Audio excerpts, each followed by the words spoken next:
एक दो तीन चार, गणपति की जय जयकार। 5 6 7, हाथ है गणपति जी का सबके साथ। तो बोलो गणपति बप्पा मोरया, मंगल मूर्ति मोरया। नमस्कार दोस्तों, कैसे हैं आप लोग। मैं आशा करती हूँ कि आप सभी लोग कुशल मंगल होंगे।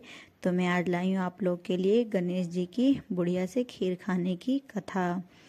तो एक बार भगवान गणेश बाल रूप में चुटकी भर चावल और चम्मच में दूध लेकर पृथ्वीलोक में निकले।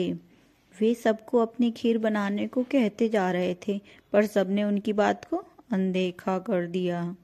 इसी दौरान एक गरीब बुढ़िया ने उनकी खीर बनाना स्वीकार कर लिया और उसने एक भगोना चूल्हे पर चढ़ा दिया।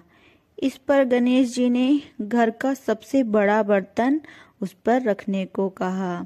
तो बुढ़िया ने बाल लीला समझते हुए घर का बड़ा भगोना उस पर चढ़ा दिया। तो कुछ देर में ही एक चमत्कार हुआ। गणेश जी के दिए हुए चावल और दूध बढ़ गए और पूरा भगोना उससे भर गया। इसी बीच गणेश जी नहाने के बाद खीर खाने की बात कहते हुए वहां से चले गए। पीछे से बुढ़िया के पोते पोती ने भूख लगने की बात कहते हुए उनसे खीर खाने का आग्रह किया। तो बुढ़िया ने उन्हें वह खीर खिला दी। खीर बनते देख रही थी पड़ोसन को भी बुढ़िया ने कटोरा भर के खीर दे दी। बेटे की बहू ने भी चुपके से एक कटोरा खीर खाने के साथ एक कटोरा खीर छुपा भी दी।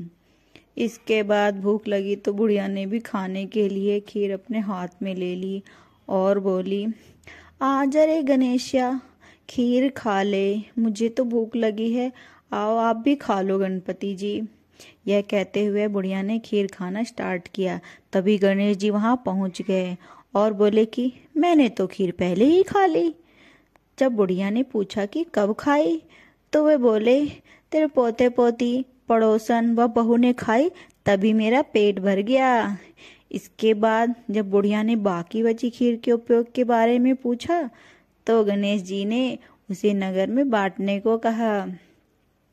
जब बुढ़िया ने खीर बांटी तो राजा को भी बुढ़िया की खीर के बारे में पता चला और उन्होंने वह सारी खीर उससे अपने राजमहल में मंगवा लिया।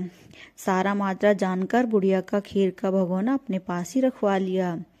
पर राजा के महल में जैसे ही वह पहुंचा तो उसमें क्या हुआ, कीड़े मकोड़े और जहरीले जानवर गिर गए। यह देख राजा ने वह बर्तन वापस बुढ़िया को ही दे दिया। तुम अपने पास ही रखो, हमारे में तो जहरीले जानवर आ गए हैं।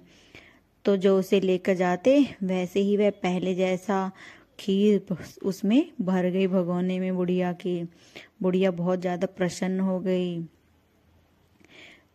और उसके बाद बुढ़िया ने फिर गणेश जी से बची हुई खीर के उपयोग के बारे में पूछा तो उन्होंने झोपड़ी के कोने में गाड़ देने को कहा। ऐसा कर बुढ़िया रात को ही सो गई और गणेश जी ने उसकी झोपड़ी को लात मारते हुए अंतर्ध्यान हो गए। अगले दिन जब बुढ़िया उठी तो उसे अपनी झोपड़ी महल में बदली हुई मिली। खीर के बर्तन में हीरे मोती जवाहरात सब भरे हुए थे। यह देखकर बुढ़िया बहुत प्रसन्न हो गई। तो गणेश जी ने जैसी अपनी कृपा बुढ़िया के ऊपर बनाई रखी, ऐसे ही कृपा सभी लोगों के ऊपर बनाए रखें हमारे गणपति जी। तो मैं ये कहानी आप लोगों को फ्रेंड्स कैसी लगी मुझे आप लोग कमेंट करके ज़रूर बताइएगा। जैसे गणेश जी ने बुढ़िया के ऊपर कृपा बनाई है ऐसी हम सभी लोगों पर बनाए रखें फ्रेंड। अगर अच्छी लगी है कहानी तो लाइक शेयर एंड सब्सक्राइब जरूर कीजिए मेरे चैनल को। मिलते हैं एक नई रोचक कहानी के साथ। Bye, take care.